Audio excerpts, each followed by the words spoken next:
Très bien. Ça va bien? Ça va bien? Très bien.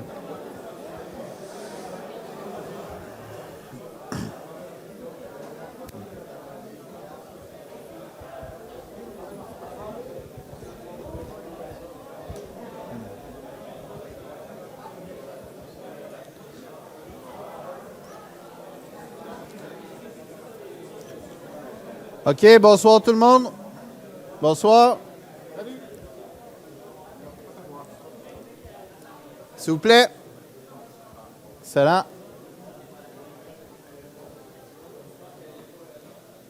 OK, on va débuter cette rencontre. Pour ceux et celles qui n'ont pas eu le temps de remettre leur présent, je vous demanderai de rester à la fin, juste qu'on s'assure que vous étiez présents, qu'il y ait d'imbroglio après. Pour ceux et celles qui nous suivent en ligne, je vous rappelle qu'il y a un petit questionnaire de 3 questions juste en dessous du vidéo, donc à répondre pour faire foi de votre présence. Okay? Donc, c'est une première expérience pour nous autres. Donc, on fait une réunion avec des gens en personne, puis aussi là, les gens qui sont à la maison, qui sont en ligne ou en groupe. Donc, faites attention, tout le monde ici, vous êtes filmés. Tout peut être retenu contre vous. Okay? Donc, c'est la première rencontre mensuelle cette année. Je vais vous parler un petit peu là, des objectifs de ces rencontres-là. Mais c'est peut-être quoi qui existait auparavant. Puis je crois que ça fait 2 ans ou 3 même qu'on n'en faisait plus du tout. Donc, c'est de quoi qu'on a ramené. Puis je vous exposerai les objectifs de ces rencontres-là par la suite. Donc, ceux qui sont ici, merci d'être présents. Puis ceux qui sont à la maison, merci aussi. Donc, l'ordre du jour de la rencontre. Donc, au début, je vais vous expliquer les objectifs de ces réunions-là. On va se voir 7 fois cette année. Et c'est toujours des petites rencontres de 2 heures maximum, 7 à 9, le dernier jeudi du mois. Comme je dis, s'il y en a que c'est contraignant de venir ici, il y a l'option de la web diffusion. Tous les mois, je vais vous exposer les dates. Ensuite, Alex va prendre le relais, M. Maquet, donc qui va parler de la politique d'assignation 2015 que vous avez tous et toutes reçues. Donc, je suis persuadé qu'il y en a qui ont des questions, donc ça sera le moment idéal de les poser. Ensuite, on va parler des politiques administratives. En fait, tout ce qui a trait à la Ligue élite, c'est la première rencontre, il faut en parler. Il y en a qui vont dire que c'est du déjà vu, mais je pense que c'est important à chaque début de saison de rappeler les grandes lignes, puis aussi qu'est-ce que la Ligue s'attend. Ensuite, M. Jocelyn Ruet va venir nous parler du programme de conditionnement physique qui est offert aux arbitres. Donc, il va intervenir quelques minutes avec vous autres pour vous faire l'offre, puis aussi, en fait, qu'est-ce qu'il offre comme service durant l'été. Et finalement, on va parler de la loi 4, plus précisément au niveau des lunettes et aussi là, des maillots de corps et des cuissards. Donc, c'est les thèmes qu'on va aborder. Et puis, au travers de chaque thème, si vous avez des questions, juste levez la main. Excellent. Donc, premièrement, l'objectif des rencontres mensuelles, premièrement, c'est uniformiser les messages véhiculés. Okay? Ça arrive souvent dans une saison où est-ce qu'on a des petites mises au point à faire. Donc, on va le faire sous forme de rencontre. Oui, des fois, on envoie des courriels, mais des fois, c'est plus facile par rencontre.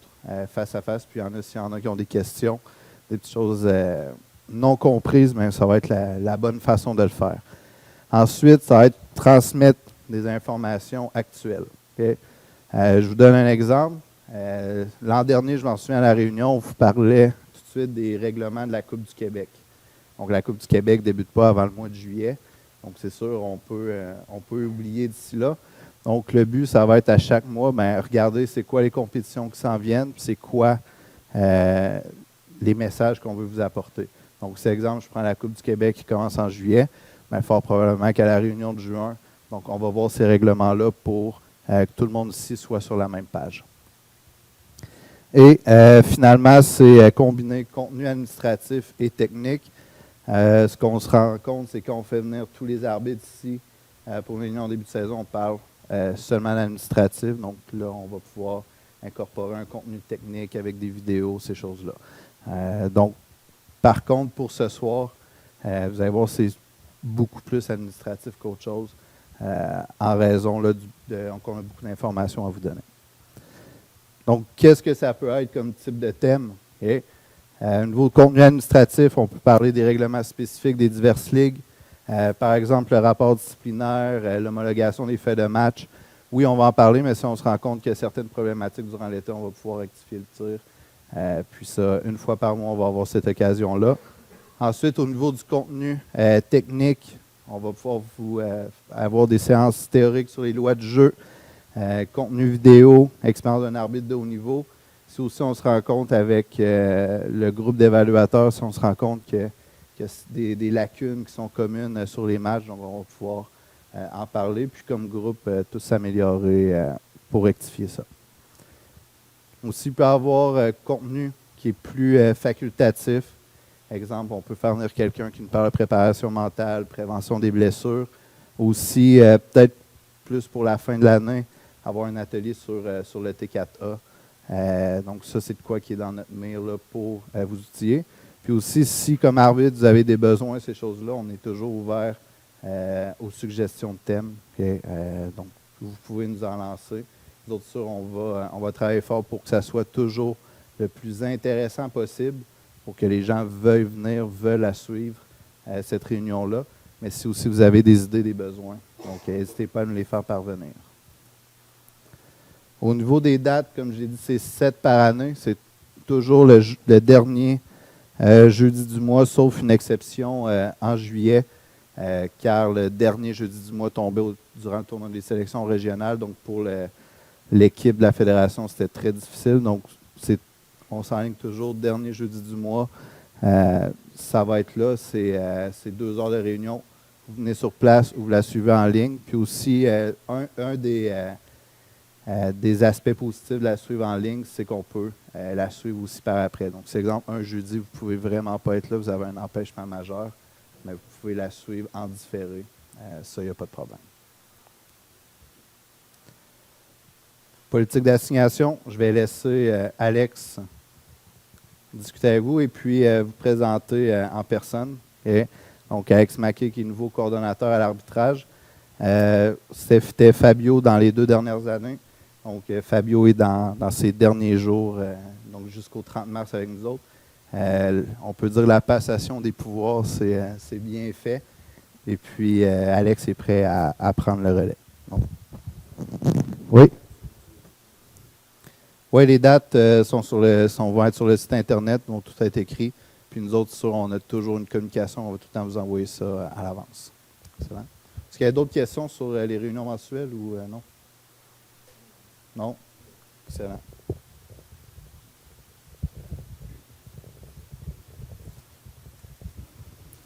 Bon, c'est correct comme ça? Oui, parfait. Donc, pour ceux qui me connaissent et ceux qui ne me connaissent pas, mon nom c'est Alex Mackay. Comme Mathieu a dit, je suis nouveau coordonnateur cette année. Fabio prend sa relève, il s'en va. Donc, c'est moi qui prends sa place. Donc, le premier point sur lequel je veux parler, c'est la politique d'assignation que je vous ai tout envoyé. En tout cas, ceux qui avaient leur adresse courriel à date. Il y en a quelques-uns qui m'ont écrit pour me dire qu'ils n'ont rien reçu, fait que je leur ai envoyé les documents après. J'espère bien que vous l'avez tout lu assidûment, bien sûr. Au niveau de la politique, ça, c'est les compétitions auxquelles moi, je dois assigner cette année. Okay, donc, on a la première Ligue de soccer du Québec.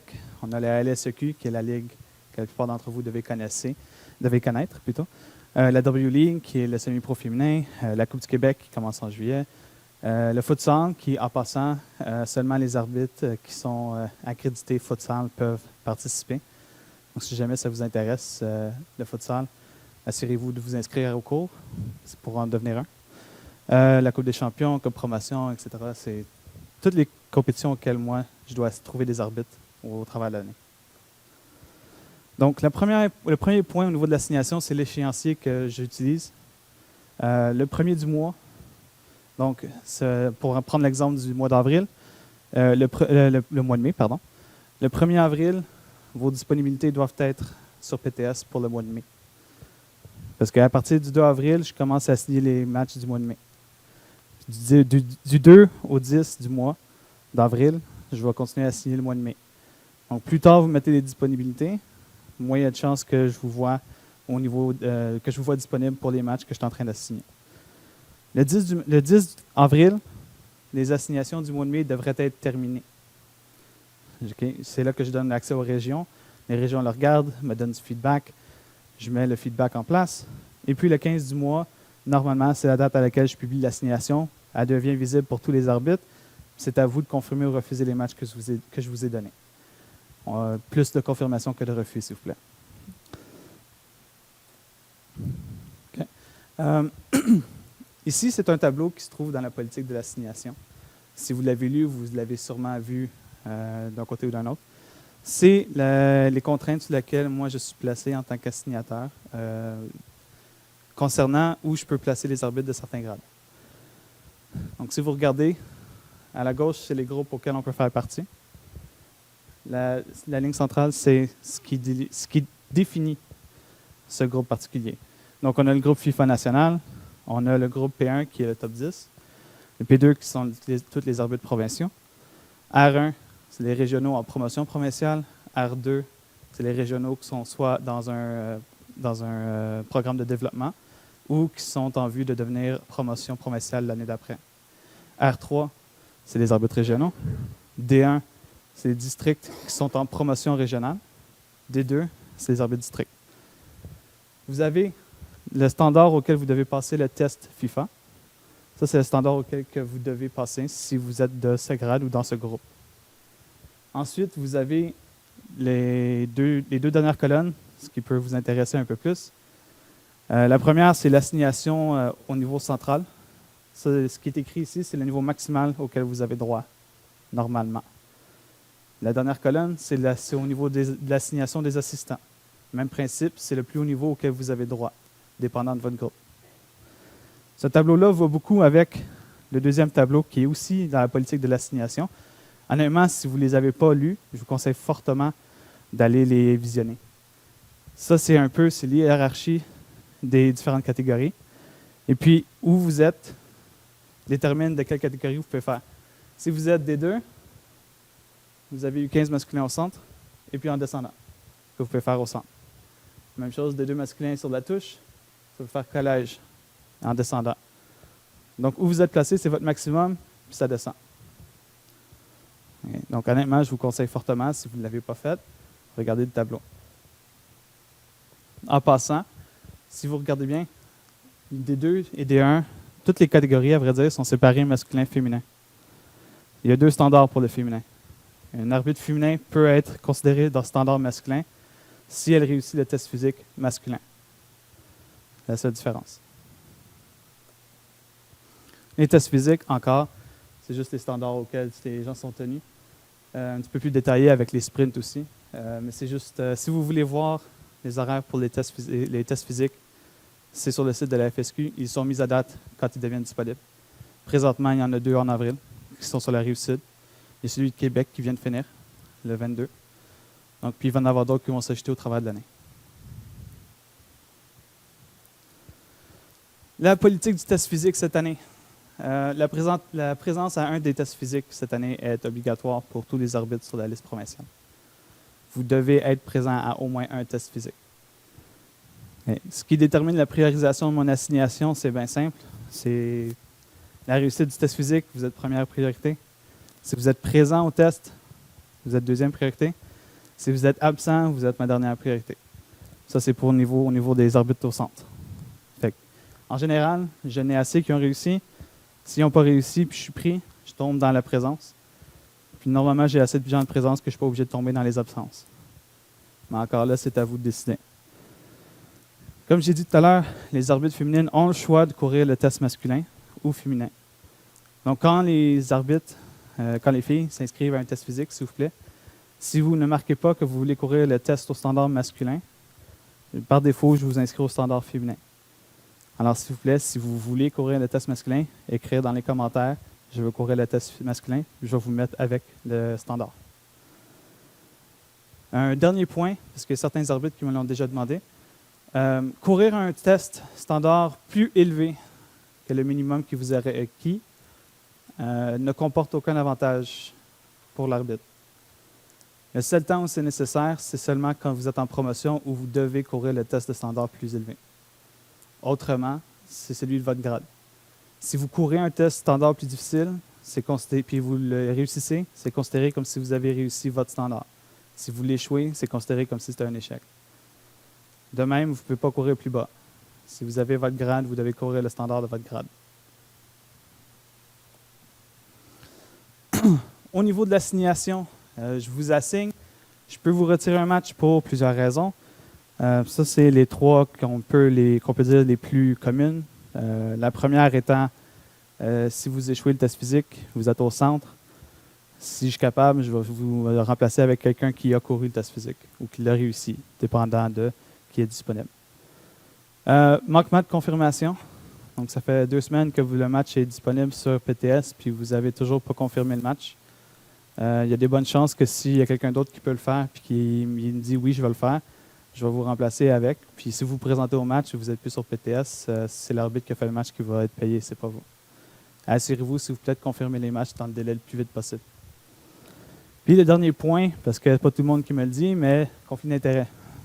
Si votre frère, votre soeur, vos parents, vos enfants, votre blonde, votre chum, mari, femme, peu importe, s'ils sont en train de jouer dans cette équipe-là, puis je reçois un courriel des entraîneurs pour me dire que l'arbitre il est en train de faire la socialisation avec un joueur sur le terrain, puis je me rends compte que c'est la famille, ben, je vais vous retirer de tous les matchs que vous avez de cette catégorie-là. C'est bien simple. On veut éviter tout conflit d'intérêt à ce niveau-là.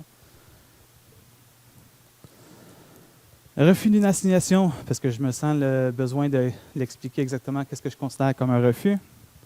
Évidemment, si vous refusez le match sur PTS, vous avez refusé le match, c'est un refus, tout le monde est bon, tout le monde est content.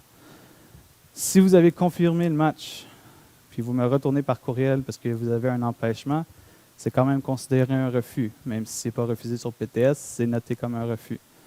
Puis le dernier point, c'est que si je dois vous retirer le match parce que vous n'avez pas confirmé votre présence sur PTS, je le considère comme un refus.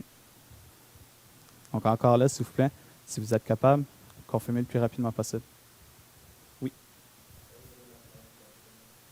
Pardon? En général, la politique, c'était le 20 du mois précédent, que vous confirmiez vos matchs, vous refusiez vos matchs. Je ne veux pas être draconien non plus. Je comprends qu'il y a des cédules qui sont un peu variables. Par contre, je ne vais pas attendre jusqu'à 3 jours avant le match pour vous appeler pour vous demander si vous allez le faire ou non. Donc, ça va être au cas le cas, mais en général, essayez de le faire en dedans d'une semaine que je publie l'assignation. Les sanctions pour les retours de match, c'est la politique qu'on a. Ça ne veut pas dire qu'elle est appliquée toujours de façon assidue et dans tous les cas. Le point majeur ici, au niveau des sanctions, c'est la 3e ligne. Quand vous me retournez un match à l'intérieur de 7 jours, et 1 et plus, 30 $ par refus, ce que ça veut dire, c'est que si vous me retournez un match à l'intérieur d'une semaine, vous me laissez très peu de temps pour essayer de trouver un remplaçant sur une fin de semaine où est-ce que j'ai probablement assigné la majorité de mes arbitres. Puis là, il faut que je commence à faire des appels à droite et à gauche pour essayer de vous remplacer. Si vous me faites le lundi pour un match de la fin de semaine, déjà, c'est un peu moins pire. Mais quand vous m'appelez à 4 heures le vendredi soir pour me dire que vous n'êtes pas capable de faire le match à 8 heures le matin, le samedi, bien, vous me forcez à travailler le vendredi soir et même peut-être jusque dans la nuit, j'ai le temps de trouver un remplaçant. Si je suis obligé de faire ça, il y a des grandes chances que, que la sanction sur le refus de match soit appliquée dans votre cas. Alors, juste garder un coup d'œil là-dessus, s'il vous plaît. Oui.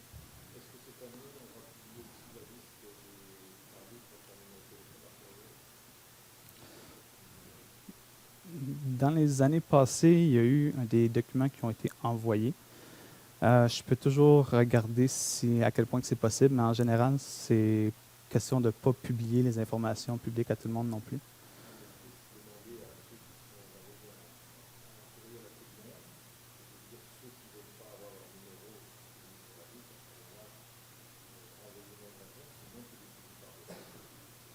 Okay.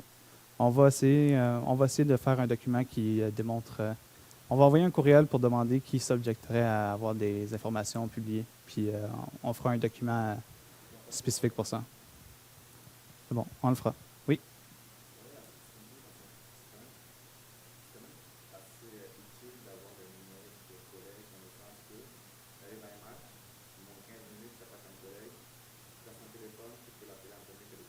C'est ça, c'est un peu dans le même principe que Laurent. C'est ça, on va en faire un document. Puis avant de le publier, on va demander aux arbitres, on va envoyer un courriel aux arbitres pour demander lesquels qui veulent se retirer de la liste avant qu'on l'envoie. Comme ça, tout le monde aura son...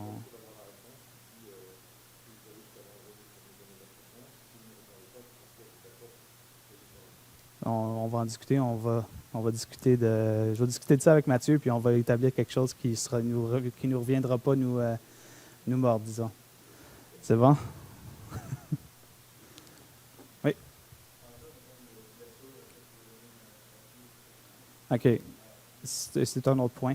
Si vous me retournez un match pour une raison valable, puis quand j'ai une raison valable, c'est pas je suis allé à un party hier soir, là.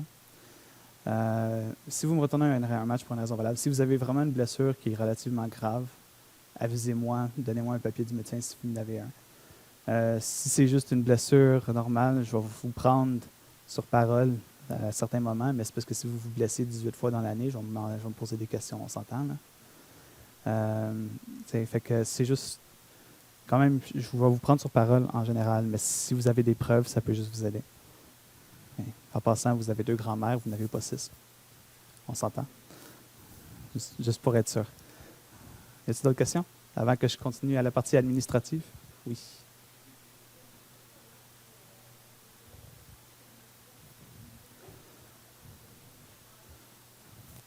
OK. Point. OK. Les amendes, comme j'ai dit, ça va être appliqué cas par cas. OK. On ne va pas faire une application globale sur tout le monde. Un point. Si vous voulez vous trouver un remplaçant, je n'ai pas d'objection. Par contre, ne promettez pas le match au remplaçant. Vous m'envoyez un courriel à moi et vous me dites « Je ne peux plus faire le match. Telle personne est disponible et serait prêt à le faire. » Si, dans mes balises, la personne est apte à faire le match et est disponible, là, je vais la signer. Puis tant mieux, vous m'avez aidé, je suis bien content. Okay. Mais ne promettez pas un match puis ne faites pas de switch sans m'en aviser, s'il vous plaît. Oui. Ça va être dans la présentation qui suit. Y a-t-il d'autres questions avant que je passe à la partie administrative? Sur la politique de l'assignation, des questions? Peut-être physique, rien? Oui.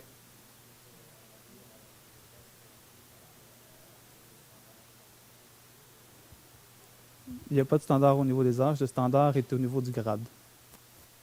Donc, c'est vraiment le standard du grade est là. Donc, c'est ce qu'il faut faire. Oui.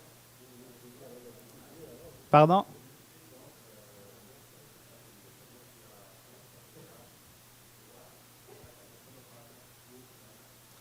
Si vous êtes en promotion régionale, vous êtes dans le groupe promotion régionale.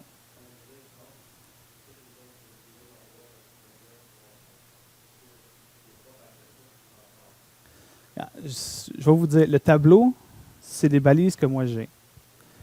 Okay? Ça ne veut pas dire que, de temps en temps, je sois obligé de sortir des balises. Mais en général, la plupart du temps, dans la majorité des cas, ça va être dans les balises. Si j'ai personne de disponible au-dessus d'un certain niveau, mais qu'il y a quelqu'un juste en dessous qui est disponible, je vais descendre. Mais s'il y a quelqu'un disponible dans le niveau supérieur, je vais prendre le niveau supérieur. Okay. Donc, je ne dis pas que vous n'aurez pas de match à l'extérieur de ce qui est écrit, mais je ne vais pas dire non plus que vous allez avoir tous les matchs. Nickel, c'était bien.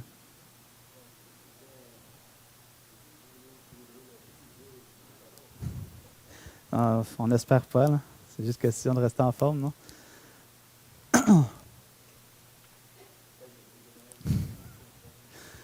Y a-t-il d'autres questions avant qu'on procède? Non? Alors, nous allons continuer. Donc, comme vous pouvez voir, la présentation cette semaine, c'est super intéressant. Le point administratif, c'est toujours quelque chose qui est très plate, mais très important. Donc, la première ligue à laquelle que je veux parler, c'est la LSEQ. C'est la ligue principale que je vais assigner cette année. Il y a plus de matchs, plus d'arbitres qu'il faut que j'assigne. J'ai 1980 matchs de la LSEQ cette année. J'ai 173 équipes, puis j'ai 470 arbitres à peu près, plus ou moins. Les matchs, évidemment, sont à travers le Québec, mais ce qui est important cette année, qui n'était pas là l'année passée, c'est que la LSEQ est à la route au championnat canadien cette année. Ça veut dire que celui qui finit en tête de ligue, en première place, est celui qui va être envoyé au championnat canadien cette année, ce qui n'était pas le cas dans les années passées. Ça veut dire, puis après ça, non seulement il y a la route du championnat, mais dans la LSEQ, il y a aussi la politique de relégation. Si vous êtes dans les derniers espaces de votre catégorie, vous pouvez être relégué ou être en danger de relégation. Et ce qui veut dire que chaque match de la LSEQ est très important pour les équipes, tant que ceux qui sont en tête que ceux qui sont en bas. Alors, faites juste vous assurer de garder un sérieux et de faire votre mieux sur chaque match, parce qu'un match peut faire la différence à la fin de l'année. Parce que des fois, il y a des ligues qui se décident par 3 points, au moins. Okay. Donc ça, c'est le point que je voulais absolument apporter au niveau de la LSEQ. Se rappeler que la saison, c'est du mois d'avril, donc très bientôt, vers la fin octobre, mi-novembre. Okay? Les matchs ne finissent pas en août. J'ai à peu près la moitié des arbitres qu'après août, ils disparaissent. Ils s'envolent quelque part et on les perd. Le point est que la saison est très longue. Essayez de garder vos disponibilités tout le long de la saison.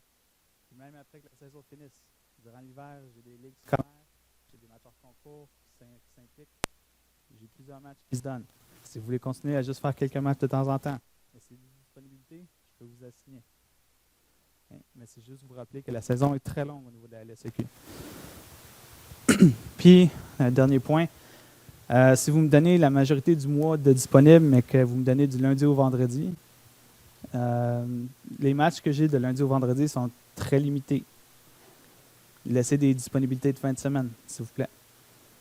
Puis même les fins de semaine de jours fériés. Les fins de semaine de jours fériés, c'est où est-ce qu'il y a le plus de matchs au niveau de la LSEQ. J'ai des matchs à plein de bars. Ça fait que juste gardez, les matchs sont sur les fins de semaine, en majorité. Gardez des fins de semaine ouvertes. Les attentes provinciales. Vous êtes des arbitres de la Ligue élite du Québec. Vous êtes les arbitres élites du Québec. Soyez sérieux, soyez professionnels. Même si l'entraîneur est votre grand ami, c'est peut-être pas le meilleur moment de commencer à jaser de votre vie privée avec. Vous pouvez faire ça à l'extérieur du terrain. L'arrivée des officiels, c'est 45 minutes avant le début du match. C'est l'heure à laquelle vous êtes supposé arriver. À partir de 30 minutes avant le match, si un entraîneur ou les autres arbitres, vous n'êtes pas là, puis ils commencent à se poser des questions, il y a un numéro qu'ils peuvent appeler. Cette personne-là va essayer de contacter les arbitres ou va essayer de me contacter moi. La personne, je vais vous donner son nom et ses contacts ultérieurement, mais si, à plusieurs reprises, c'est toujours le même arbitre qui me revient dans le sens « il est arrivé en retard, il est arrivé en retard, il est arrivé en retard », parce qu'à un moment donné, il faut que je commence à me poser des questions si ça vaut la peine d'assigner l'arbitre sur le match, s'il est toujours dernière minute au match. Et donc, s'il vous plaît, c'est 45 minutes avant le début du match. Puis, les gens commencent à appeler 30 minutes avant le début du match. Une excellente condition physique, comme on l'a dit tout à l'heure, présence à un test, réussite du test physique. Si vous réussissez le test physique, vous êtes beau, vous pouvez faire tous les matchs auxquels vous avez droit. La connaissance des lois du jeu. Donc, l'année passée, on a fait un examen en ligne pour tous les arbitres de grade district, mais seulement les arbitres de grade district. Cette année, on va faire des examens en ligne pour tous les grades. Donc, on va passer de district, régional, provincial, etc. Donc, vous allez avoir des examens à passer en ligne. Juste aller les faire, compléter l'examen. Puis, merci, bonsoir. Encore, oui.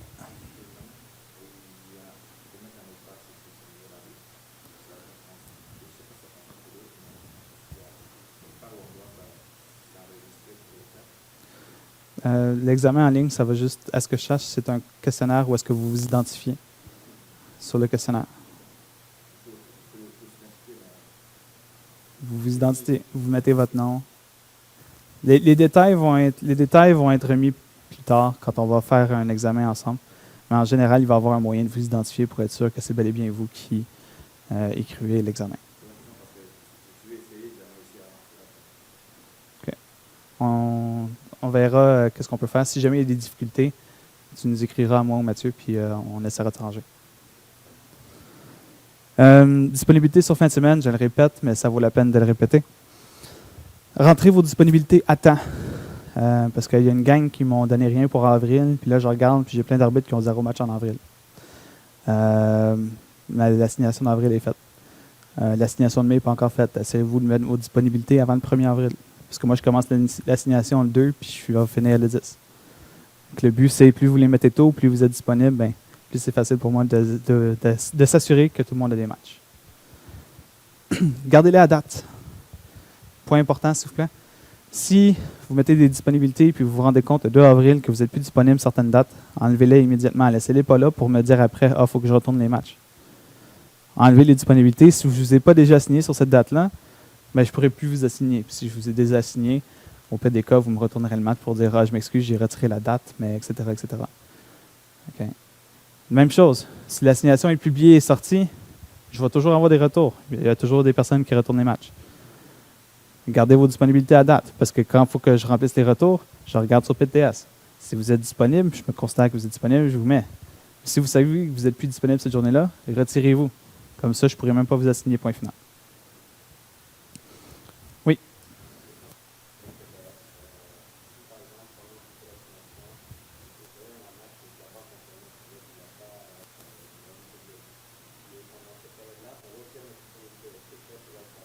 Non.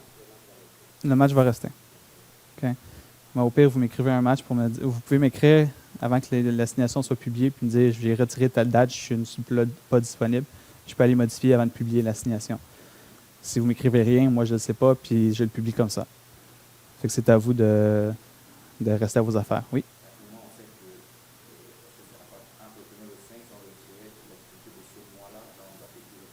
Si vous savez que vous avez mis beaucoup de disponibilité et que vous vous êtes rendu compte qu'il y a plusieurs jours où est-ce que vous n'êtes plus disponible, faites juste m'écrire pour me dire telle date, je ne suis plus disponible, s'il vous plaît, retirez-moi les matchs. Puis je vais essayer de faire l'effort pour aller vous retirer les matchs de ces dates-là. C'est bon? Non.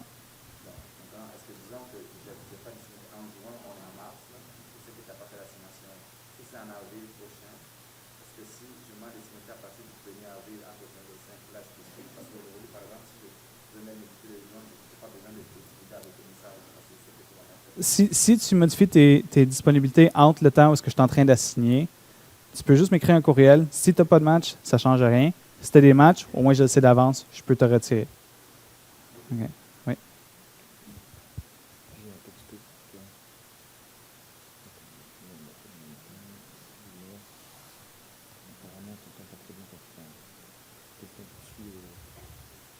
On n'entend rien parfois. OK. Je ne sais pas. Ils disent que des fois, ils n'entendent rien. Ça marche?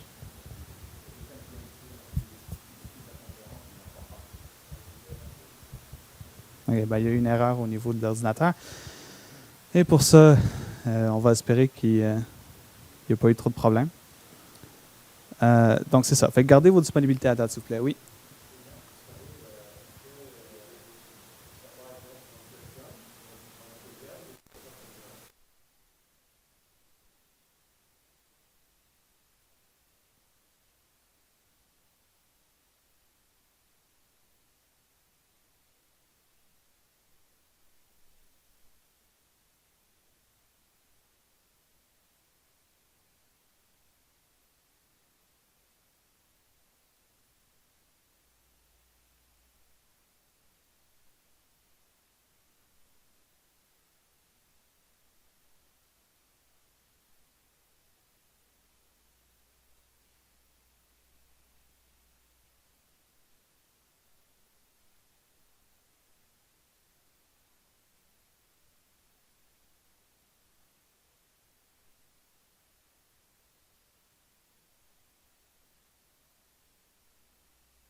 c'est le deuxième point. Le deuxième point, c'est qu'ils ont une photocopie du passeport et une pièce d'identité avec photo. Il faut qu'il y ait les deux. S'ils n'ont pas les deux, le troisième point, c'est purement l'identité avec photo. Okay. Mais par contre, s'ils n'ont pas leur passeport, vous devez écrire sur la feuille de match et sur PTS que l'arbitre n'avait pas son passeport, mais s'est identifié avec, puis là vous mettez photocopie et identité ou juste identité. Il y a des frais d'administration qui sont donnés aux équipes par rapport à comment que les joueurs se sont identifiés. Nous autres, on n'a pas les détails, mais il faut juste que vous écriviez comment que le joueur s'est identifié autre que son passeport. C'est clair? Oui. Une pièce d'identité avec photo. Donc, il faut que ça permette de l'identifier. Ou carte d'assurance maladie, c'est généralement les deux les plus communes.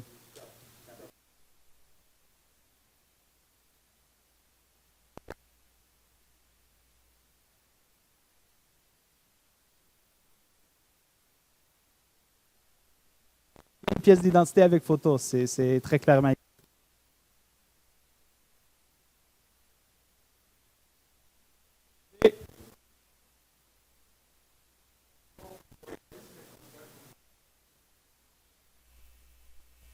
Canadien ou peu importe, là. Un passeport, c'est une pièce d'identité avec photo. Okay.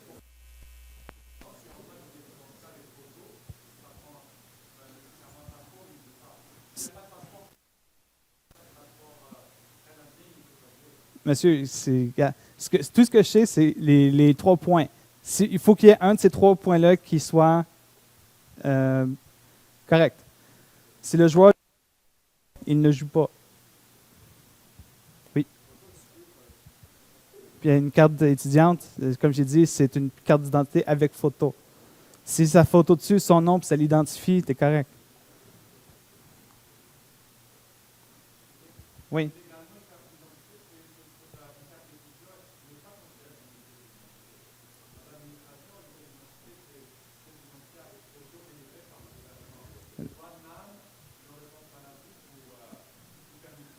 Dans notre cas, on n'est pas une agence gouvernementale. Pour nous autres,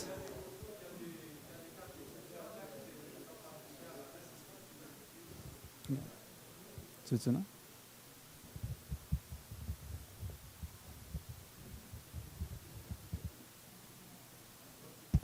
OK, gars, on va essayer de simplifier ça le plus possible. Là. OK. Donc, passeport, il joue. OK. S'il n'a pas son passeport, il peut présenter une photocopie de son passeport et une pièce d'identité. La pièce d'identité, n'importe quoi qui a une photo dessus avec son nom. OK.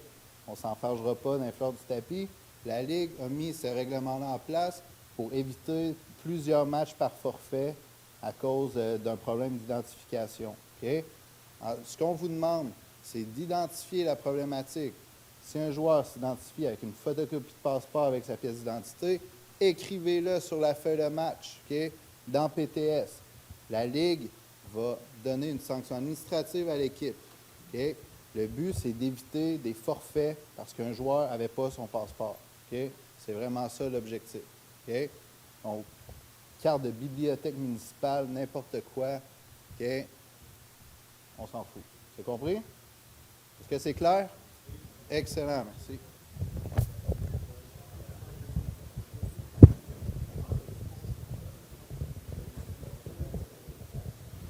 Bon, merci.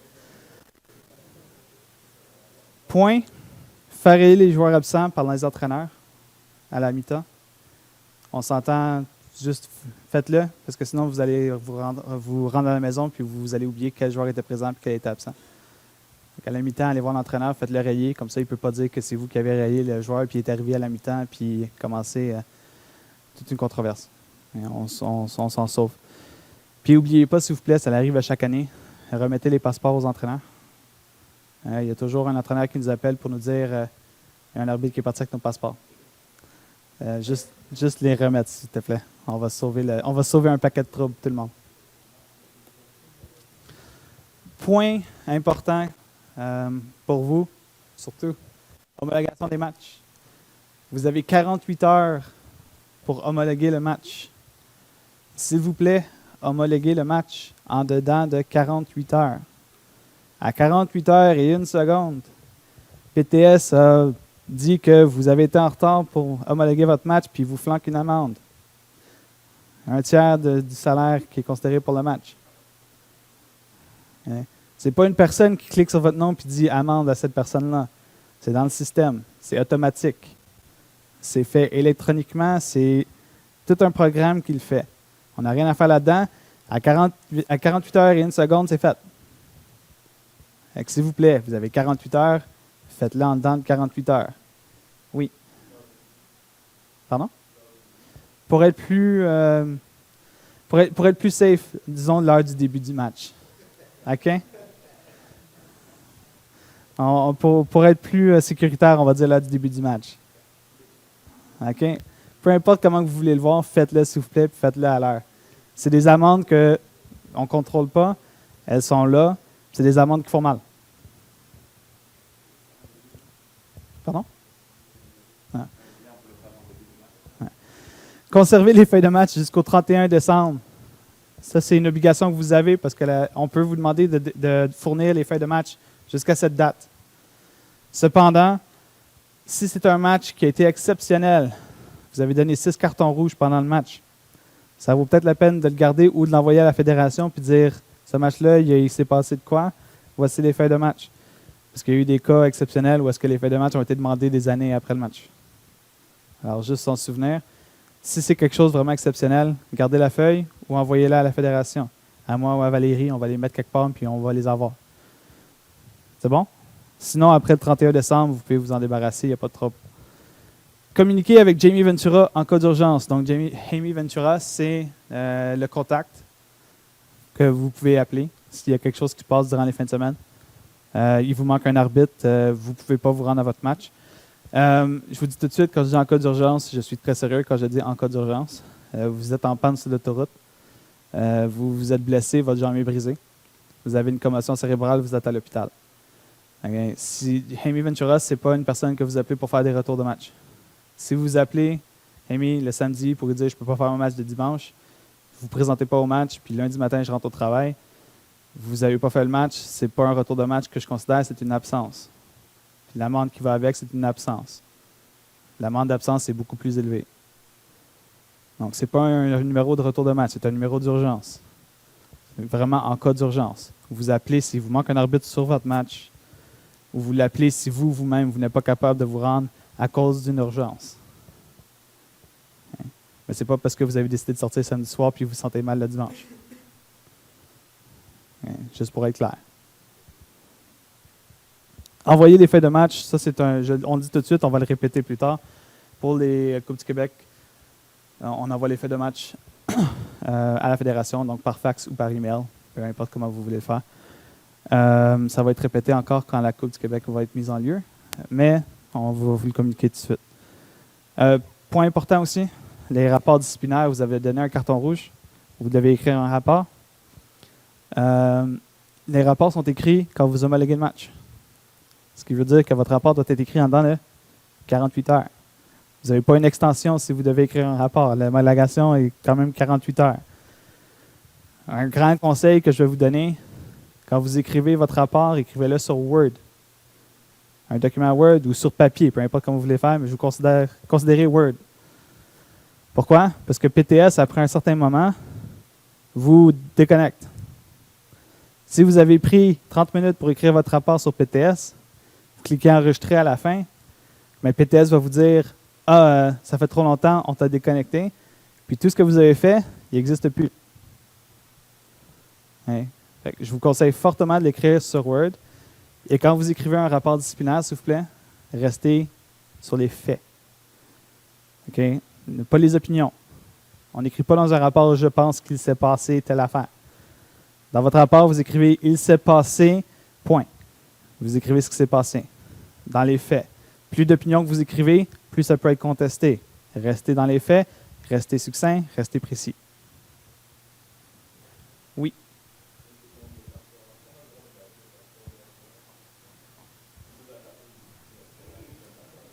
Il y avait une politique en place qu'on pouvait garder le passeport d'un joueur qui a fait des actes de violence physique envers l'arbitre.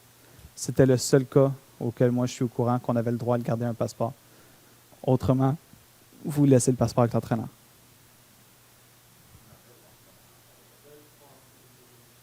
Hein?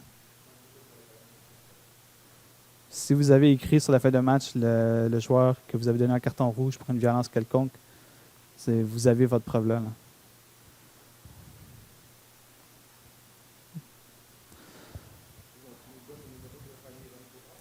Le numéro, je ne veux pas le publier ici parce que la vidéo va être disponible sur l'Internet pour tout le monde le visionner. Le numéro va vous être envoyé par courriel séparément lorsqu'on va vous envoyer le guide pour la LSAQ. Donc, vous allez tout avoir le numéro. Je ne voulais juste pas le publier ici devant tout le monde. Le maintien sur la liste provinciale. Donc, c'est une politique qui va être instaurée cette année. À la fin de l'année, pour maintenir votre grade, pas votre grade, mais votre position sur la liste des arbitres sur la liste provinciale, il y a juste 3 petits points auxquels vous devez satisfaire, si vous voulez. Le premier point, c'est d'arbitrer un nombre de matchs suffisant. Il y a 2 standards, si on veut. Les régions plus éloignées avec moins de matchs et plus difficiles de déplacement, il faut qu'ils fassent 5 matchs dans l'année. Les régions qui sont plus concentrées avec beaucoup plus d'équipes, plus d'arbitres, c'est 10 matchs par année. Okay? Ce n'est pas exactement un grand nombre de matchs, c'est ce qu'on vous demande de faire.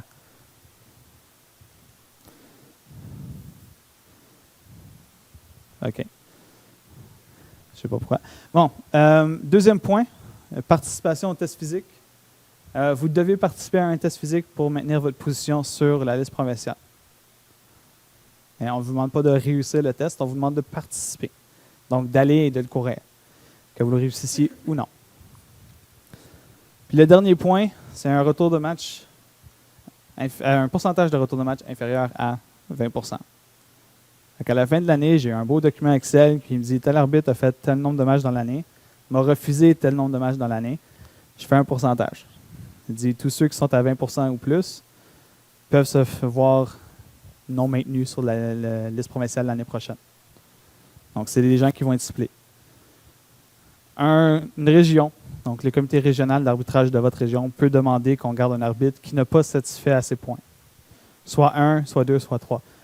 Par contre, pour qu'on vous garde, ils doivent justifier la raison pour laquelle l'arbitre devrait rester sur la liste provinciale l'année prochaine.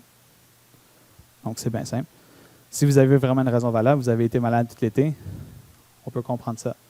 Si la raison, c'est parce que vous avez fait des vacances pendant 6 mois de temps et vous avez averti personne, peut-être un peu moins. Mais une région peut faire quand même une demande à ce niveau-là. Donc, ce n'est pas automatiquement un retrait. Oui? Oui?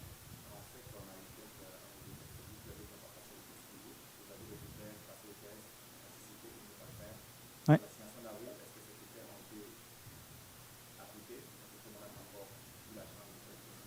En avril, c'est bien simple. Mon assignation, j'ai priorisé les arbitres qui ont déjà fait un test. Ensuite, j'ai priorisé ceux qui sont inscrits à un test. Puis ensuite, j'ai priorisé ceux qui ont participé à un test. À ce niveau-là. Quand l'assignation d'avril va sortir, tous les matchs au centre sont conditionnels que quelqu'un ait réussi le test. Si le 12 et le 14 avril, il y a encore des échecs, je peux retirer le match puis remplacer par quelqu'un d'autre. C'est bon? Les paiements. C'est par dépôt direct. Donc, ça va être directement dans votre compte. Si vous ne l'avez pas déjà fait, s'il vous plaît, envoyez le formulaire de dépôt direct à Valérie Cyr, par courriel, en personne, par fax, peu importe comment vous voulez le faire. Faites juste l'envoyer. Sinon, tant qu'il n'est pas envoyé, vous n'êtes pas payé. C'est ce que vous voulez, non? Mais en général, les gens veulent être payés. Si vous voulez faire une demande de frais de déplacement, vous avez 7 jours. Si ce n'est pas envoyé en dedans de 7 jours, ce ne sera pas considéré. S'il vous plaît, vous assurez de l'envoyer en dedans de 7 jours. Un autre point. Si vous êtes 3 arbitres de la même région qui êtes assignés à un match lointain, communiquez entre vous, vous allez avoir vos coordonnées. Communiquez entre vous pour déterminer un conducteur, 2 passagers. Parce qu'on ne va pas payer 3 déplacements différents pour des arbitres qui vivent à proximité. Si, même chose pour les régions limitrophes, si vous, en chemin pour le match, votre troisième arbitre est sur votre chemin, essayez de vous arranger pour qu'il embarque avec vous autres. Même chose, un conducteur, 2 passagers. Sur toute demande de remboursement, les 50 premiers kilomètres ne sont pas considérés. Donc, si vous faites 51 km pour vous rendre à un terrain, vous êtes remboursé 1 km. Aller-retour. Okay? Donc, c'est juste ça. Les 50 premiers kilomètres ne sont pas considérés dans le trajet. Donc, assurez-vous de faire les demandes comme il faut. Le trajet le plus court est pris en compte. Ça veut dire que si le trajet de votre maison jusqu'à là-bas, c'est 20 km, mais vous avez passé par Repentigny pour vous y rendre, ben, on va prendre le trajet le plus court, pas le trajet par Repentigny. Oui? Si vous devez ramasser un des arbitres parce que vous allez dans un trajet lointain, on en prendra compte. Mais en général, si vous êtes tous dans la même région puis je vous assigne dans un terrain à votre région, ben, je ne demande pas nécessairement que tu ailles chercher les 2 autres arbitres de ta région pour les amener au terrain. Okay? Je parle plus quand c'est des grandes distances. C'est bon? Oui.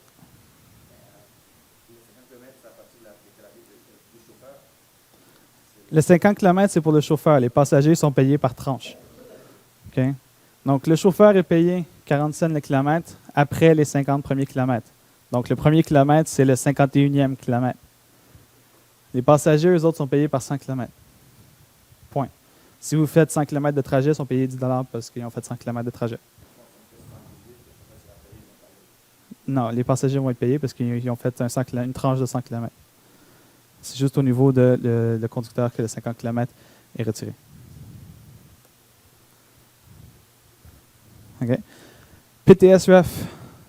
Point important, parce que c'est arrivé, j'ai au moins 2 arbitres qui m'ont écrit pour me dire qu'ils ne reçoivent pas mes courriels. C'est parce que moi, mes courriels, vos courriels, j'ai prends de PTS. Si votre courriel sur PTS n'est pas bon, j'ai le mauvais courriel. Donc, s'il vous plaît, vous assurez que votre courriel est à date. Si vos numéros de téléphone ne sont pas à date sur PTS, c'est les numéros de téléphone que j'utilise pour vous contacter. Assurez-vous de les mettre à date, s'il vous plaît. C'est plus facile pour moi de vous contacter de ce niveau-là. Le dernier point n'est pas obligatoire, mais ça va être bien gros, puis ça peut vous aider aussi. C'est votre adresse et code postal. Si c'est bien écrit sur PTS, PTS est capable de me dire la distance entre vous et le terrain. Comme ça, je ne vous envoie pas à Saint-Glinglin. Donc, si vous voulez le faire, ça aide tout le monde. Puis je m'assure de ne pas vous envoyer trop loin non plus. Oui.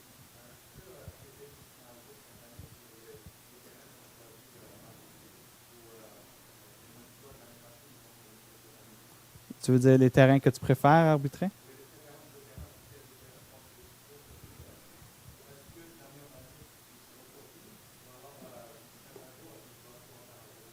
Honnêtement, je ne peux pas te le dire.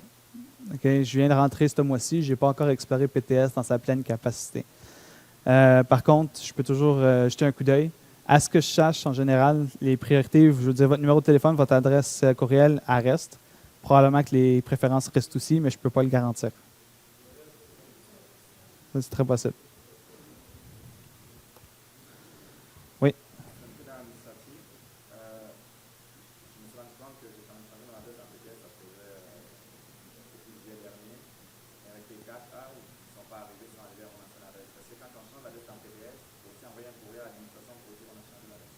C'est probablement mieux, juste pour être sûr qu'il n'y a pas de confusion qui se produise. Parce que votre adresse, quand ils ont fait les T4, ils l'ont peut-être fait avant que tu changes l'adresse. Ou ils ont gardé l'adresse que tu avais mis dès le début, puis ils n'ont pas mis à jour avec PTS. Okay? Donc, si vous changez d'adresse, envoyez un courriel. Ça ne fait aucun mal, puis ça fait juste s'assurer que...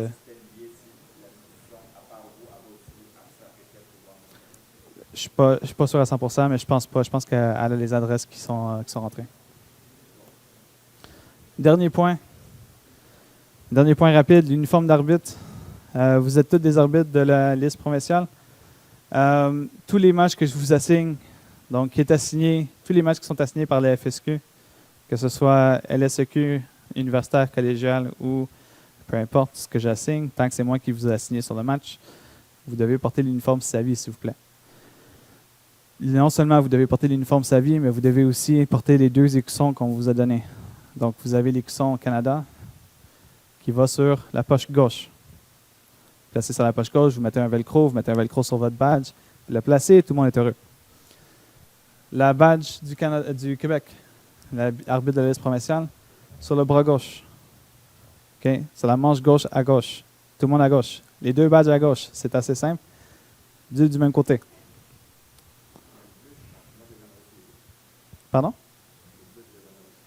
Le bleu, il n'y a pas de. La badge bleu, vous voulez dire.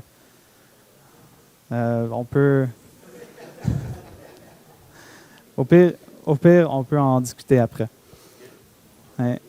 Juste vous rappeler, s'il vous plaît, de porter l'écusson. Puis, petit dernier point aussi, il y a un t-shirt d'échauffement qui est présentement en commande. On ne l'a pas encore reçu, mais une fois qu'on l'a reçu, si vous êtes en proximité de Bois-de-Boulogne, on va vous demander de venir le chercher. Pour ceux qui habitent en région plus éloignée, on va acheminer les chandails à votre ARS. Vous allez pouvoir les chercher là-bas. Mais on va communiquer les détails une fois qu'on va avoir les chandails. On ne les a pas reçus à ce point. Y a-t-il des questions avant que je finisse ma partie et que je laisse Mathieu reprendre le contrôle? Oui.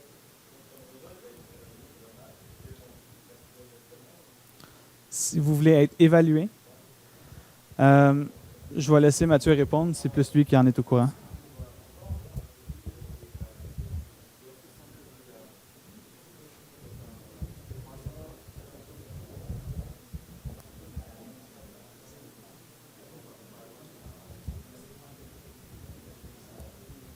OK. On a eu une question. S'il vous plaît. OK. On va s'en limiter à une réunion pour asseoir. Je pense que c'est assez. OK. On a une question ici. Si c'était possible de se faire évaluer. OK. Je vous dirais que au niveau ici du bureau de la Fédération, on envoie certains évaluateurs sur des matchs aléatoires. OK. S'il y a des demandes particulières, c'est sûr, vous pouvez aller dans le tableau des frais. Là, vous pouvez demander d'être évalué. Nous, on vous envoie un évaluateur si c'est à vos frais. Mais aussi, ça se peut que durant l'année, vous arriviez sur un match, il y a un évaluateur. Ça, c'est des choses qui arrivent. Si aussi, en fait, si vous demandez, puis on avait déjà envoyé un évaluateur, mais tant mieux, ça c'est pour vous. Vous pouvez aussi faire la demande à vos responsables de région, ces choses-là. Mais c'est un service qu'on offre pour ceux et celles qui le désirent. OK? Oui? Non, vous n'êtes pas avisé avant le match, à moins que ce soit une demande que vous avez faite express. Mais non, vous n'êtes pas avisé avant le match. OK? Est-ce qu'il y a d'autres questions? Non? La prochaine partie, c'était ces programmes de conditionnement physique. On avait cédulé M. Ruet pour 20h15. Donc, si ça ne vous dérange pas, je vais continuer la réunion. Puis quand il va arriver, on va le prendre avec nous autres pour qu'il explique l'offre qu'il a à vous faire. Okay? Où est-ce qu'on voulait intervenir avec vous ce soir? C'est au niveau de l'équipement des joueurs. Lorsqu'une saison débute, ce qu'on voit, c'est les arbitres appliquer les règlements. Des fois, plus que la saison avance, des fois, il y a une petite baisse. Donc, moi, je vais vous donner des consignes. Puis, c'est des consignes qu'on a transmises aux équipes, okay? Transmises aux régions. Donc, ce que je vous demande, c'est de les appliquer pour que, comme organisation aussi, on ait une cohérence, okay? Tout le monde ensemble. Puis aussi, c'est par esprit de solidarité. Si Sylvain, qui est ici, l'applique à la semaine 1, ça va être beaucoup plus facile pour son collègue Philippe, qui va aussi l'appliquer à la semaine 2. Okay? Et à la semaine 4, on n'en parlera même plus. Le joueur ou la joueuse va s'être conformé à ça. Okay? On a reçu une demande, en fait, au niveau des directeurs à l'arbitrage des régions pour clarifier le port des lunettes, okay, durant un match. Okay? Donc, ce qu'on a fait comme fédération, on a seulement pris ce qui était dans les lois de jeu, on l'a clarifié et on l'a envoyé à toutes les régions, toutes les ligues au Québec. Il y en a peut-être qui l'ont reçu, puis ça va être aussi envoyé à tous les arbitres de la liste provinciale très prochainement. Okay?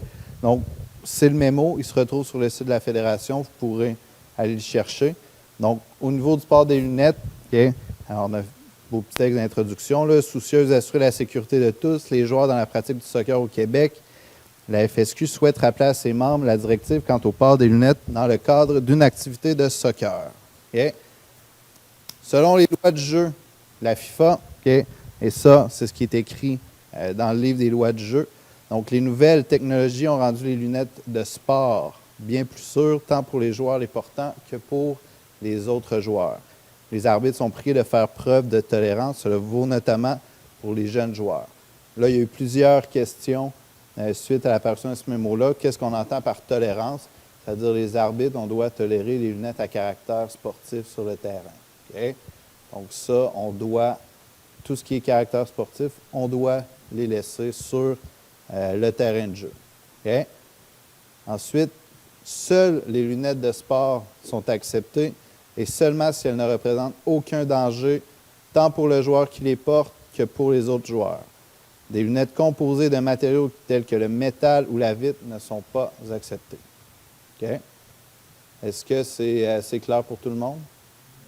Excellent. Est-ce qu'il y a des questions?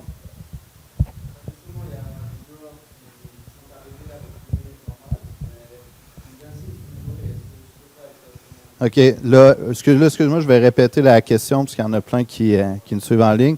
Donc, si un joueur insiste pour jouer avec des lunettes normales, donc, est-ce que quelqu'un peut me donner la réponse ici avec ce que je viens de vous lire? Donc, c'est quoi la réponse? C'est non. OK? Donc, c'est aussi simple que ça. Est-ce qu'il y a d'autres questions? En fait, la question de Sylvain est excellente. Vous arbitrez tous aussi.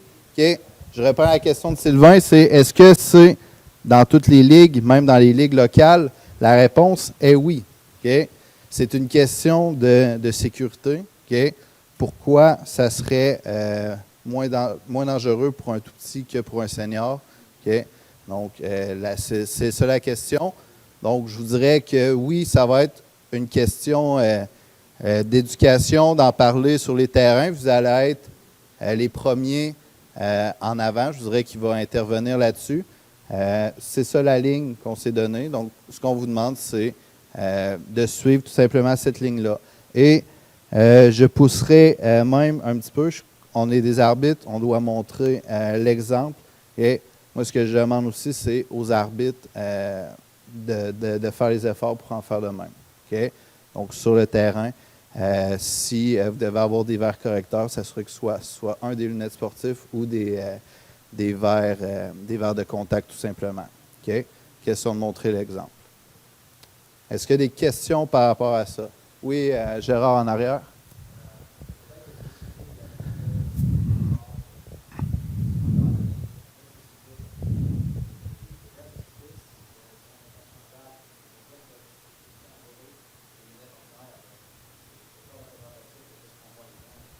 C'est ça.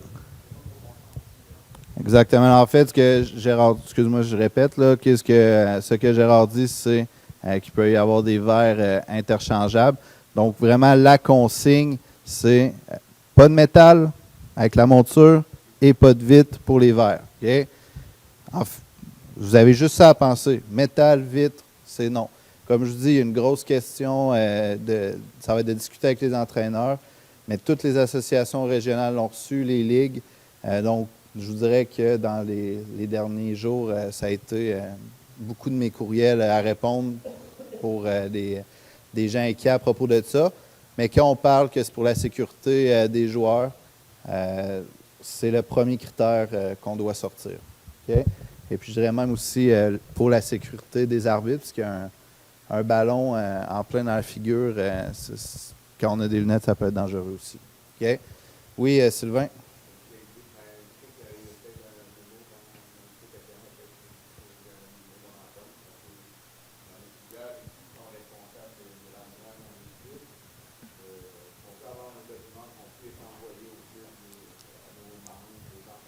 Absolument. En fait, le texte que je vous ai sorti là, je vous ai juste pas mis la conclusion ce soir. C'est ça, ce que Marco... En fait, ce que Sylvain demande, c'est s'il y a un mémorandum écrit de la Fédération. OK? Donc, c'est vraiment ce document-là. Il est disponible sur le site de la Fédération. Il vous sera envoyé aussi à la liste provinciale. Je voulais vous en parler ce soir avant de vous l'envoyer. Donc, comme ça, on répond à la majorité des questions ici ce soir. Mais c'est disponible. Vous pouvez le traîner dans votre sac ou sur votre téléphone. Comme ça, vous pouvez le montrer. Mais c'est déjà en ce moment diffusé dans les associations régionales. Les directeurs à l'arbitrage des régions l'ont reçu, les directeurs des compétitions. Donc, en ce moment, là, puis je sais que la majorité des ARS ont déjà fait descendre ça dans leur club. OK? Est-ce qu'il y a d'autres questions pour ça? Non? OK. Excellent.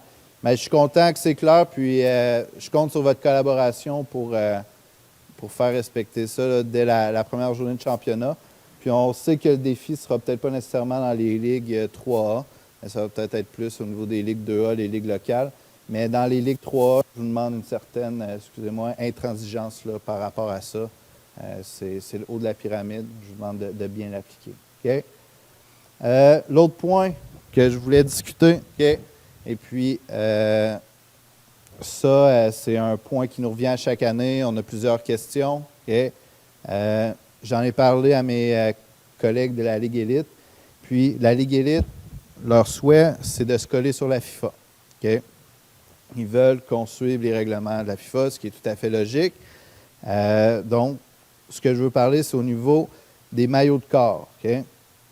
Donc, si je prends le texte des lois de jeu, c'est un maillot avec des manches. Si le joueur porte un maillot de corps, la couleur des manches de celui-ci doit être de la couleur dominante des manches du maillot. Comme là, si vous voyez, les manches sont blanches et ceux qui portent des maillots de corps ont tout simplement les manches blanches. OK? Donc, c'est la même chose. Puis, quand on reçoit des courriels des clubs, ces choses-là, donc c'est exactement ce texte-là qu'on envoie. Donc, c'est la même chose. Ce que je vous demande, c'est de le faire respecter dès la première journée de championnat.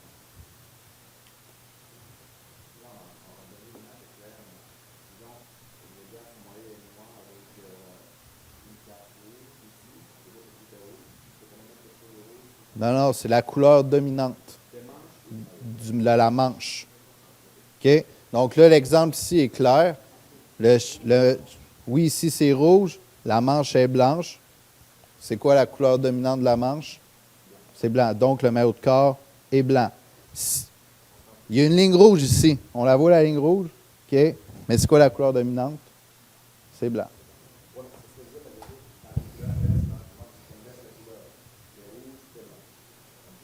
Donc, si par exemple l'autre équipe, en fait, la question, c'est si ça porte en conflit avec l'autre équipe, on s'en tient à la couleur dominante de la manche. OK? Oui, Yannick? À Saint-Eustache, il y a un entre-deux. OK? C'est ce qu'on m'annonce ici. OK? Quoi? Une manche bleue, une manche orange? OK? Exactement, c'est ça. Si ça arrive, ce cas-là, donc par exemple que le club de Saint-Eustache, il y a un designer qui est passé par là puis qui a dit une manche bleue, une manche orange, OK, une couleur, et que ça soit bleu, que ça soit orange, c'est une couleur, OK, tout simplement pour l'ensemble de l'équipe. OK? Oui, Alex.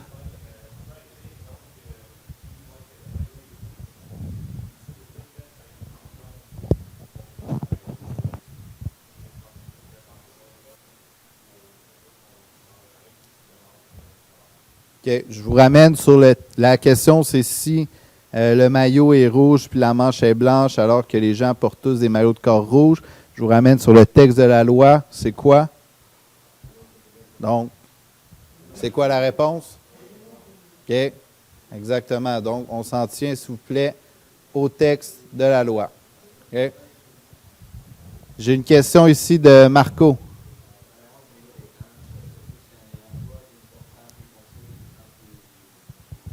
Au niveau des teintes des joueurs, OK, je vous dirais que d'un avis personnel aussi, il y a des situations, des fois, je trouve ridicules. Si je prends, par exemple, un joueur qui a la peau noire et puis que son l'under devrait être blanc alors qu'il met un noir, mais il faut vraiment s'en tenir à ça. C'est pas ça que tu parlais?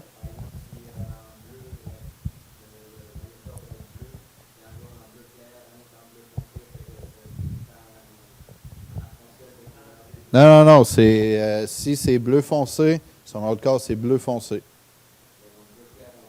Non. OK. Est-ce qu'il y a d'autres questions? Non? Excellent. OK. Donc, je vais continuer dans la même veine. Donc, c'est semblable pour les cuissards. OK? Donc, pour le short, si le joueur porte des cuissards ou des collants, ceux-ci doivent être de la même couleur que la couleur dominante du short. Si quoi? Si le cuissard dépasse, effectivement. Donc, c'est si on le voit. On n'ira pas vérifier en dessous des shorts. OK? S'il vous plaît, je veux pas avoir de commentaires de genre-là de la part des entraîneurs cette année. OK? OK? Donc, est-ce qu'il y a des questions par rapport à ça ou c'est clair? Zoltan, je t'écoute.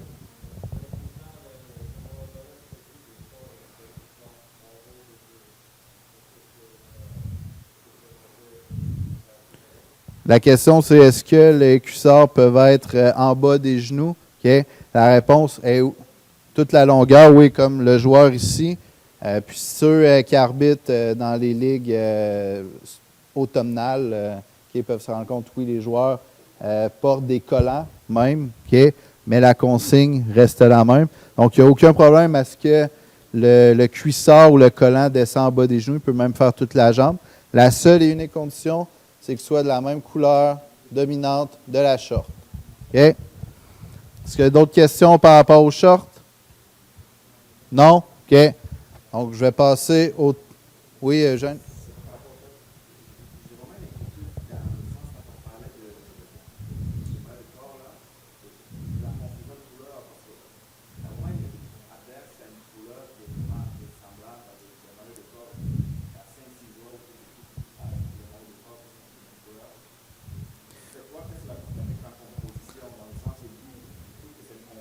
Donc, on a une inquiétude pour les maillots qui est avec les manches. En fait, il ne devrait pas y avoir d'inquiétude, parce que c'est le prolongement de la manche, tout simplement. OK? C'est tout simplement ça.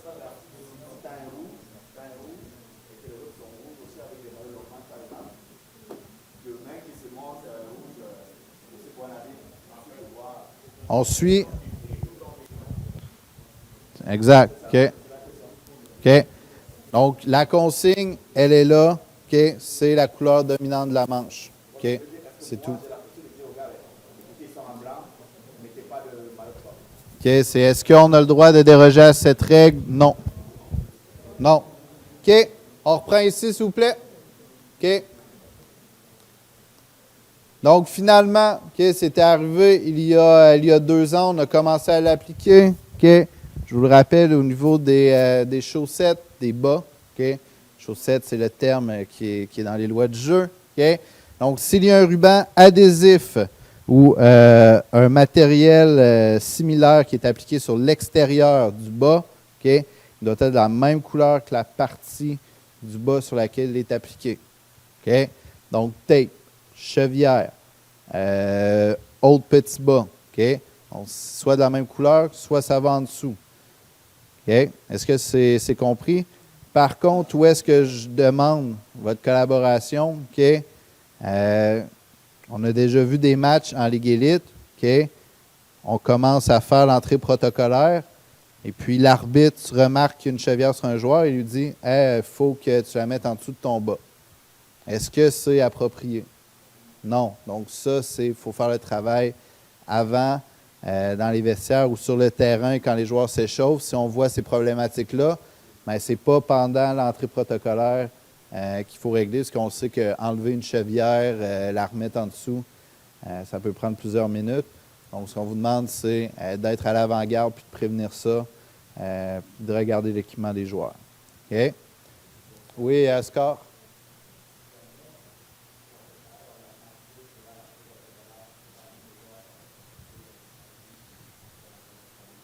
Absolument, c'est ça. C'est quand même sa responsabilité.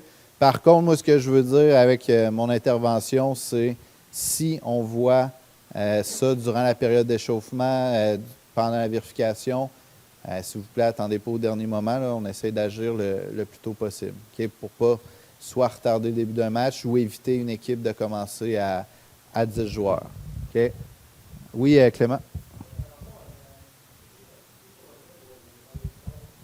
Donc, Clément veut revenir avec les maillots de corps. C'est pour la télé. Hein.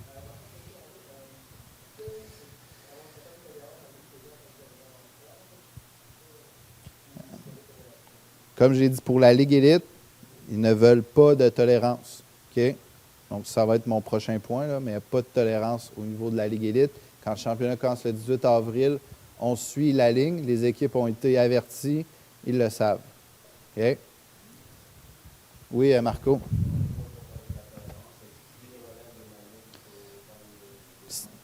Si tu ne le vois pas, en fait, Marco demande s'il rêve son maillot de corps par-dessus les manches. Donc, si on ne le voit pas, je ne m'attends pas à ce que tu aies vérifié en dessous des manches. OK? Est-ce que c'est la règle pour les arbitres, selon vous? Oui. OK. Excellent. Est-ce qu'il y a d'autres questions sur ces 3 points-là? OK. Non? OK. Ensuite, où est-ce que j'apporte l'exception? Mais la Ligue de soccer élite du Québec n'en fait pas partie. Lorsqu'une ligue ou une compétition demande une dérogation, nous vous avertirons par écrit. OK? Je peux vous dire d'ores et déjà, la Coupe 2A, on envoie toujours un mémo aux équipes. On dit aussi aux arbitres où est-ce qu'on envoie certains critères qui doivent être respectés pour les maillots de corps. On vous l'enverra. Vous n'avez pas à vous en faire maintenant. Et aussi au niveau des ligues du RSEQ qui souhaitent une plus grande flexibilité. Donc ça, quand la Ligue nous le demande, on vous envoie. Par contre, il faut que ça réponde à certains critères qu'on vous enverra en temps et lieu. De toute façon, le RSEQ ne commencera pas avant la mi-septembre.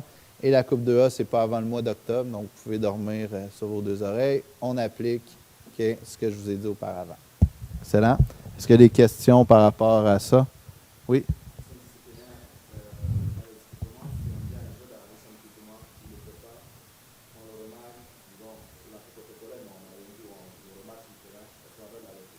Donc, la question, c'est s'il y a une question disciplinaire, si un joueur ne veut pas remettre son équipement à l'ordre, tout simplement, vous lui demandez de quitter le terrain, qu'il remette son équipement. Avant d'entrer sur le terrain, vous vérifiez l'équipement. S'il est conforme, vous le faites entrer sur le terrain. Okay? C'est assez simple comme procédure. Est-ce qu'il y a d'autres questions pour ça? Non? Excellent.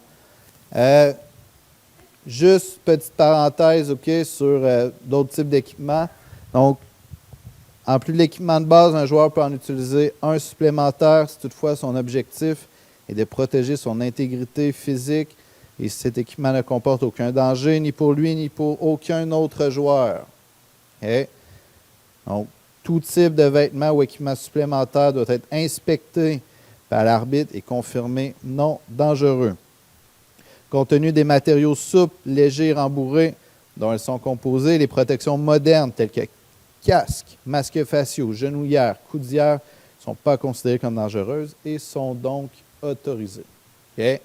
Donc, on a reçu, c'est soit en début de saison, on a toujours des courriels, des gens qui demandent certaines pièces d'équipement. Aussi, on a de plus en plus le phénomène des commotions cérébrales les gens sont de plus en plus sensibles à ça. Donc, il y en a de plus en plus sur nos terrains. Donc, ce qu'on vous demande, si je prends exemple ce casque-là qu'on n'enverra pas 10 cette année, okay? Mais donc ça, c'est accepté. Okay? Le matériau est mou, c'est souple, c'est pas dangereux ni pour le joueur ni pour l'adversaire. Okay? J'ai quelques questions ici. Hassan?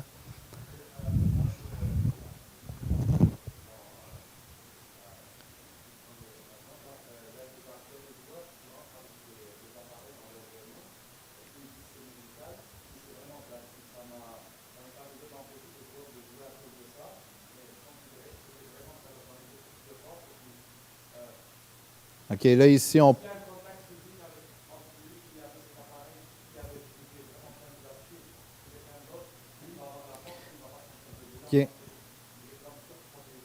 Non, je comprends la question.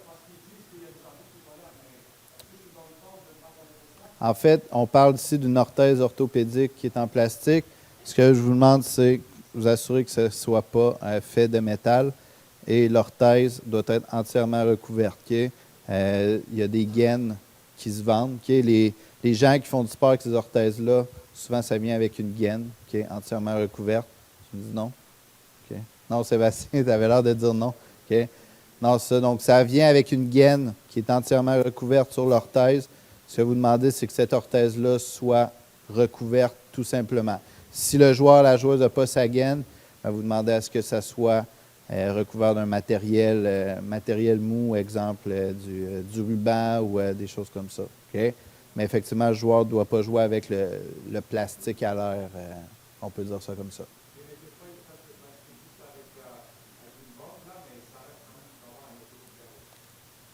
C'est à vous de vous assurer que c'est plus dangereux, mais habituellement, comme je dis, les joueurs qui jouent avec ça, il y a une gaine qui vient avec ça. Donc, c'est vous assurer de faire passer le message. OK? Est-ce qu'il y a d'autres questions? J'ai une question de Marco ici, oui.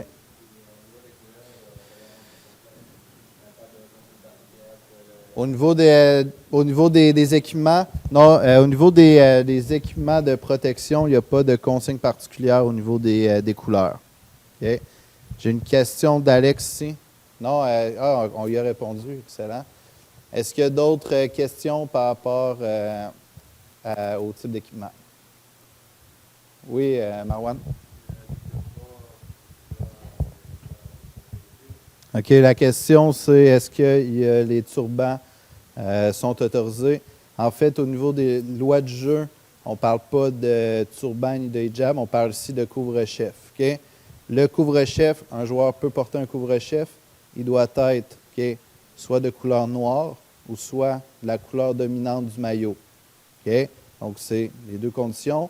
Et les joueurs de l'équipe doivent avoir tous la même couleur. OK?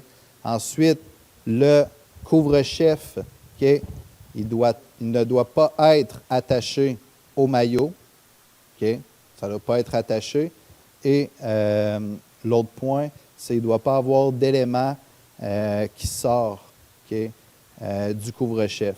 OK? Donc, ça doit avoir une apparence uniforme. Et c'est vrai, il y a aussi un dernier point. Non, épingle, non. Non, pas d'épingle. Ça, c'est dangereux. Ça n'a en aucun temps à avoir un danger pour le joueur lui-même ou pour l'adversaire. Et finalement, ça doit avoir une apparence professionnelle. OK? Donc, si par exemple, il y a un joueur qui met une tuque avec un gros pompon, ben, on s'entend que là, c'est une apparence professionnelle. C'est non, on ne le prend pas. OK? Mais oui, les couvre-chefs sont autorisés. C'est écrit aussi dans le livre des lois du jeu, tel quel, comme je vous l'ai dit. Okay? Peut-être un mot ou deux de plus, là, mais c'est ça. Est-ce qu'il y a d'autres questions sur l'équipement?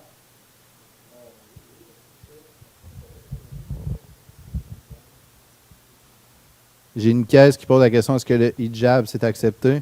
J'ai répondu en l'embarquant dans les couvre-chefs. Ça fait partie des couvre-chefs. C'est sur la tête, c'est un couvre-chef. OK? D'autres questions? Non? OK. Excellent. Maintenant, je reviendrai un petit peu à l'avant dans le temps. Je vous présente M. Jocelyn Ruet, qui est ici à l'arrière. Okay? Donc, je vais demander à Jocelyn de venir. Donc, Jocelyn, qui depuis plusieurs années s'occupe d'entraîner un groupe d'arbitres de la Fédération de soccer du Québec. Vous avez reçu dernièrement une offre par courriel, une offre d'entraînement. Donc, quand j'en ai parlé à Jocelyn, je dis, regarde, tu peux venir en parler toi-même. Puis pour recruter quelques personnes que ça intéresse, donc pour les besoins des gens à la maison, il va falloir que je le mette dans ton cou. Là. Juste comme ça.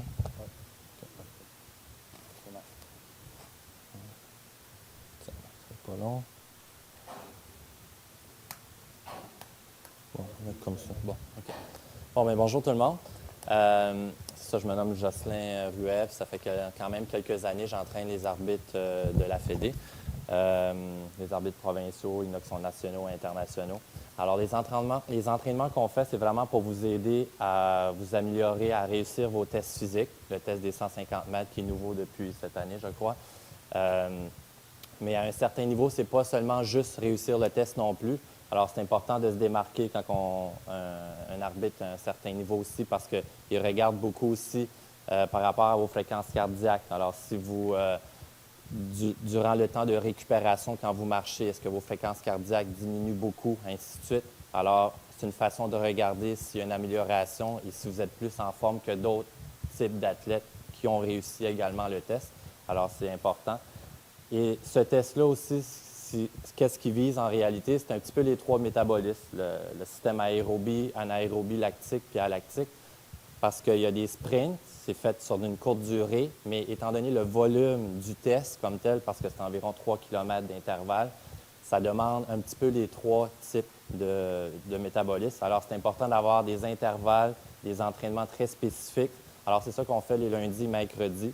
Des entraînements pour nous aider à améliorer un petit peu ces trois types de systèmes-là différemment. Alors, on s'entraîne à la piste Étienne Desmarteaux cet été à partir du, je pense que c'est le 27 avril, si je ne me trompe pas, oui. 27 avril jusqu'au 29 juillet. Alors, on est là à longueur d'année. L'hiver, habituellement, c'est au Centre Claude Robillard, à l'intérieur. Et c'est ça, on fait vraiment des entraînements très spécifiques pour réussir ces tests-là sur le 150 mètres.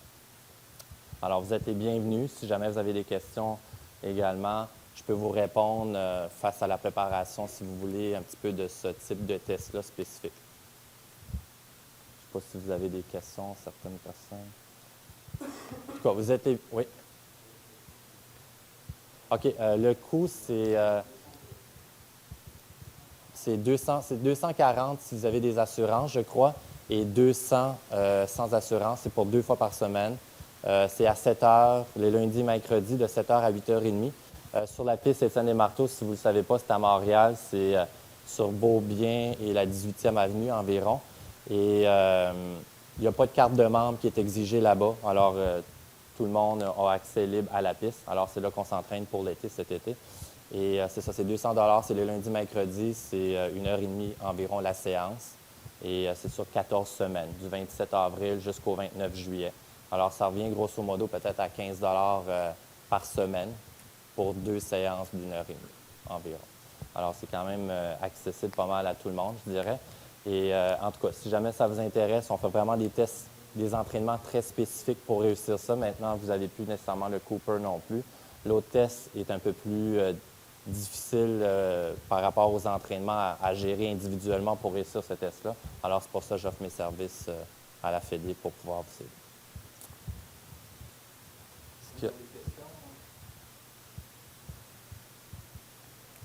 Bien, en tout cas, ça m'a fait plaisir. Si jamais, on va peut-être vous réenvoyer un petit courriel. Oui. Oui, bien, c'est ça. L'hiver, habituellement, on commence à la mi-octobre. OK? À la mi-octobre jusqu'à la mi-avril. Là, cette session-ci, elle se termine. Légèrement supérieur, je crois, c'est environ 300 $ qu'on avait offert pour 20 quelques semaines, si je ne me trompe pas, la session dernière. Oui.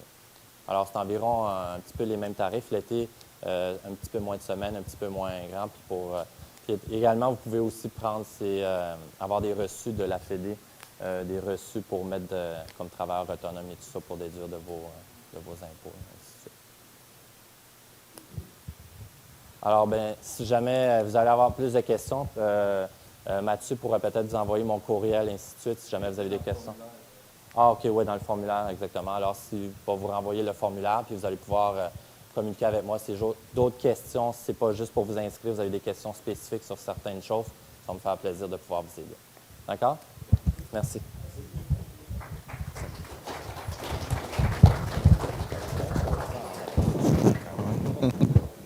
Excellent, merci Jocelyn. Excellent. Donc, on a conclu les thèmes de la soirée. Je vous remercie encore pour votre présence, pour vous êtes déplacés ici, pour ceux qui sont à la maison, qui suivent la rencontre.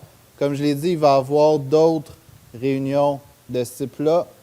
Faites-vous-en pas, les autres fois, il va y avoir plus de contenu technique. On va amener un arbitre de haut niveau. Ce ne sera pas juste moi et Alex qui va parler.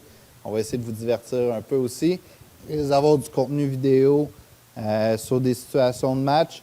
Donc, c'est vraiment ça. Au niveau de la web diffusion, je crois que ça a bien été en général. OK, mais on va travailler pour que ça aille toujours mieux la prochaine fois. 2 rappels, OK?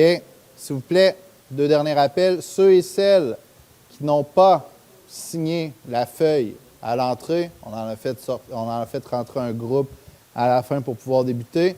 Donc, je vous demanderais d'aller. Il y a un petit classeur noir juste à l'arrière. Je vous demanderais d'y aller tout simplement, pas tout de suite, quand je vais avoir terminé, pour donner votre présence. Et ceux qui suivent la réunion en web diffusion, ce que je vous demande, c'est de remplir les 3 petites questions sur le lien pour faire foi de votre présence. Si vous, ici, vous allez répondre aux questions, vous le ferez en arrivant. Il n'y a pas de problème. Okay? Je vous souhaite un excellent début de saison, beaucoup de plaisir sur les terrains, okay? Et on se voit dans un mois.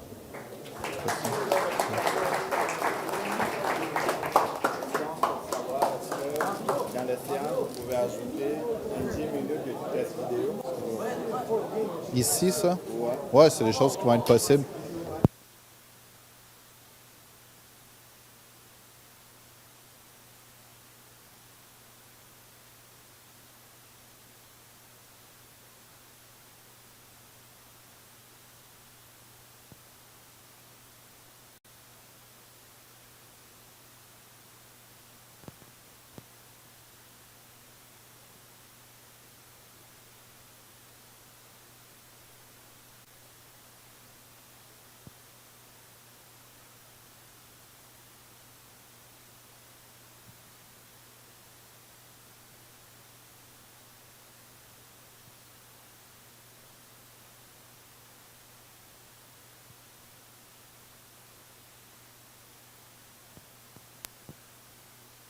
Médium, ils sont partis à droite et à gauche.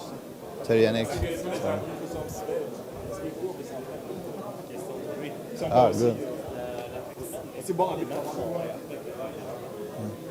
Philippe, c'est ça? Good. Ben, tu sais, montre-les. Montre-les. Tant qu'on les voit pas, on s'en fout. Ah oui, c'est ça. Moi aussi, quand j'arbitre, j'ai que son nom, puis je porte des savis, mais tu sais, je les montre, personne n'est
Hey Ayoub, Ça va? forme. Puis la vie à Montréal, Ouais. ouais?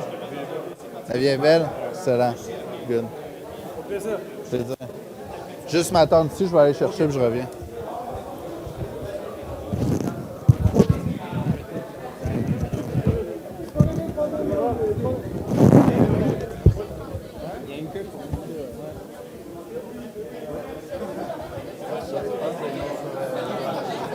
Je vais mettre sur le bureau à Valérie. OK, parfait. Juste sur ma chaise, je suis parti remplir les formulaires maintenant qu'il est là, il dit parole.